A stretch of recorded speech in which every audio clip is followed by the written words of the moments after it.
আজকে আমরা অ্যাম্বলায়োপিয়া বা লেজি আই অর্থাৎ কিনা অলস চোখ নিয়ে কথা বলতে চাই। অলস চোখটা কি? ধরুন পাওয়ারের সমস্যা আছে।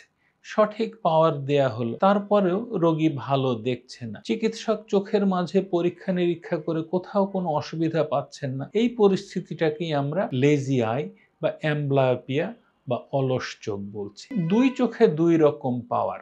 সঠিক সময়ে নির্ণীত হয়নি বা সঠিক সময়ে চিকিৎসা দেয়া হয়নি, তাতে দেখা যায় যে চোখটা তুলনামূলকভাবে বেশি খারাপ বা বেশি পাওয়ারের প্রয়োজন, ওই চোখটা আস্তে আস্তে অলস হয়ে যায়। এক চোখ যদি বাঁকা হয়ে থাকে, ওই চোখটা ধীরে ধীরে অলস হয়ে যায়, কারণ মস্তিষ্ক ওই চোখের দৃষ্টিটাকে আস্তে আস্তে সাপ্রেস করে বা দেখতে চায় না, এবং এই কারণে ওই চোখটা অলস হয়ে যায়। এরপর ধরুন যদি জন্মগত ছানি থাকে, সেক্ষেত্রেও কিন্তু চোখে অ্যাম্বলায়োপিয়া হতে পারে, এবং যদি কারো চোখের পাতা নিচের দিকে নেমে যায় এবং যদি দৃষ্টির ব্যাঘাতের সৃষ্টি করে, তার থেকেও কিন্তু এই অ্যাম্বলায়োপিয়াটা হতে পারে। এবারে আসুন অলস চোখের চিকিৎসা। চশমার পাওয়ার দিতে হবে এবং সুস্থ চোখটাকে ঢেকে দিয়ে পাওয়ার সহ দুর্বল চোখটাকে আস্তে আস্তে দেখতে শেখাতে হবে। এটাকে বলা হয় অক্লুশন থেরাপি, এবং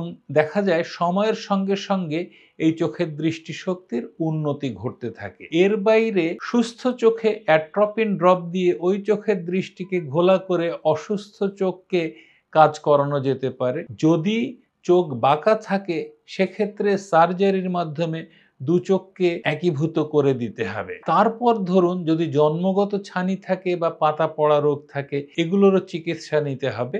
অন্তর্নিহিত কারণ খুঁজে সঠিক চিকিৎসা দিলে পরে আশা করা যায় ধীরে ধীরে দৃষ্টির উন্নতি হতে থাকে। তবে বলে রাখা প্রয়োজন, ৮ বছর বয়সের মাঝে যদি চিকিৎসাটা নেওয়া যায়, সেক্ষেত্রে অনেক ভালো ফল পাওয়া যায়। তবে হ্যাঁ, আশার বিষয় হচ্ছে এখন বড়দের ক্ষেত্রেও কিছু সফটওয়্যার, কিছু এক্সারসাইজ, গেমিং ডিভাইস, এগুলোর মাধ্যমে কিন্তু অ্যাম্বলায়োপিয়া চিকিৎসা হচ্ছে, এবং সেক্ষেত্রেও বড়দের ক্ষেত্রেও কিছু কিছু ভালো ফল পাওয়া যাচ্ছে। ধন্যবাদ, শুভকামনা।